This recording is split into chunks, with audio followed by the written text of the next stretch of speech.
a little disclaimer on some of these things. Go ahead and call a licensed electrician. Don't be trying to do some of this stuff yourself.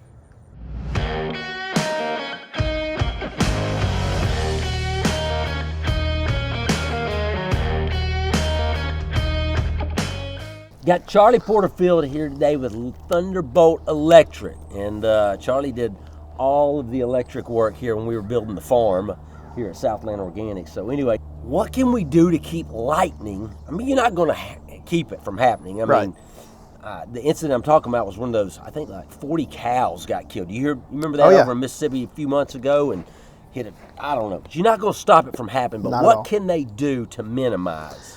So you're right. There's no way to protect against a direct hit. Yeah. There's nothing that you can do. Lightning's a very powerful source. There's not enough protection in the world to protect it. But typically, it's not direct hits that you have to worry about. It's trickling down the line, creating instantaneous surges and things of that nature. Okay, so not even a direct hit. It's something coming off. That's right. It could be hit on a pole down, the road a little bit, and if this is the end of the line, necessarily for the power coming into your building, it's going to run down this line, and yours is going to get hit the hardest, believe it or not. Other than the direct hit itself. So if it hits a transformer or something like that, then it's going to catch you. So with that in mind, now what do we got to make sure that we're doing to help with that? So with poultry houses, lightning arrestors and surge protection is probably the best. Your regular home, I don't know that you necessarily need a lightning arrestor, but I would definitely strongly recommend surge protection. Okay, and now on a lightning arrestor, is that what I used to call a grounding rod? Or is a lightning arrestor is a different device that it more or less absorbs any type of high spike coming in and dissipates at the ground. Very similar to what a surge protector does. It's kind of doubling up on it. They do very slight different things, but it's one and the same. So what is the like putting the rebar in the concrete and that, what you call it, UFR or something? So the UFR ground is to make the point of least resistance. That's what that is.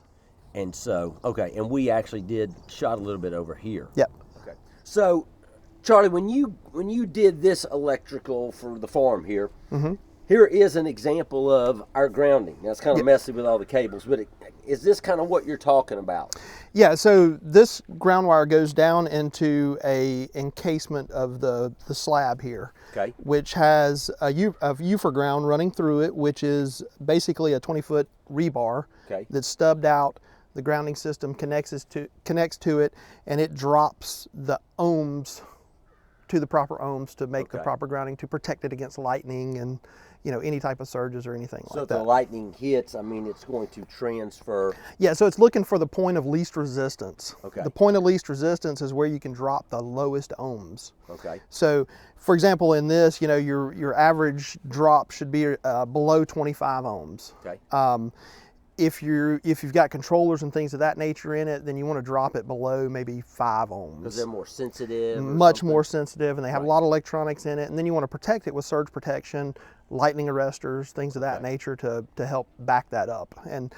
But if you put surge arrestors and lightning protection on there without having the proper ground, they do nothing.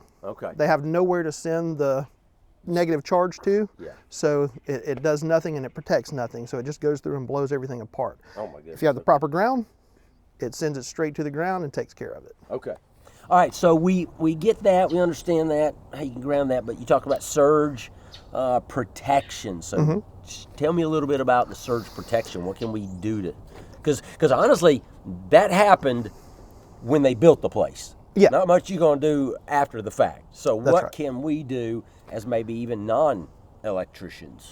Well, the surge protection device is going to do its job if it's installed properly. So that one you don't have to worry about too much once it's put in. In fact, NEC actually makes you put them in homes now, so it's part of your code process. Really no option. That's right. Yeah. More than anything, general maintenance is going to be the next step. Okay. You want to make sure that all your connections stay tight. One of the biggest reasons that we run service calls every day is due to loose connections. Okay.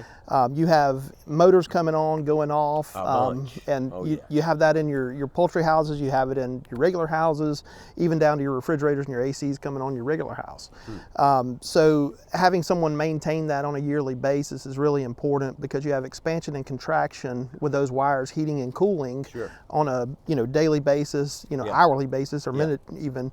That just loosens those connections and causes breakdown, because it creates arcs in there whenever those connections loosen up, and actually can burn out your electrical panel. In fact, we did a video talking about, we showed putting air conditioners in your control rooms, because heat is the hardest thing on electronics. Absolutely. So even when you're flipping the switch on, it's small, but you still got heat. That's correct. It's and some of these fans come on every 30 seconds, 60 seconds, 90 seconds. Those fans are coming on, so you've got constant expansion and contraction. So some of the things they should look for, I think you said earlier, would be like any man tightened connection. Man tightened connection. Yep. Anything that's got a lug or screw or anything like that holds a wire under it. Can heat and cool and loosen that screw. So we need to, even as we're going through, just kind of pay attention and let's I've even done this, not on a chicken farm, but even on a smaller, in my shop and stuff. The wire's loose. Well, it's still working. Right. So, but there's going to be a time. Absolutely. I've walked into buildings before with the lug glowing red and 300 degrees. It's absolutely a loose connection creates a lot of heat. And the reason this is a problem is if it's in my shop, okay, maybe the air compressor don't come on. But in this situation, birds. It costs you a lot of money. So okay. Anyway, as I always say on these, if you got a question about this, way above my pay grade. So, but Charlie is in the North Georgia area, and a lot of chicken farmers. He doesn't do a lot of chicken farming because he keeps so residential. But never know, he might could help out in some way. But anyway, Charlie, thanks for being here today. Thank you, Al. And you need me, give me a holler at 1-800-608-3755 or Alan at southlandorganics.com.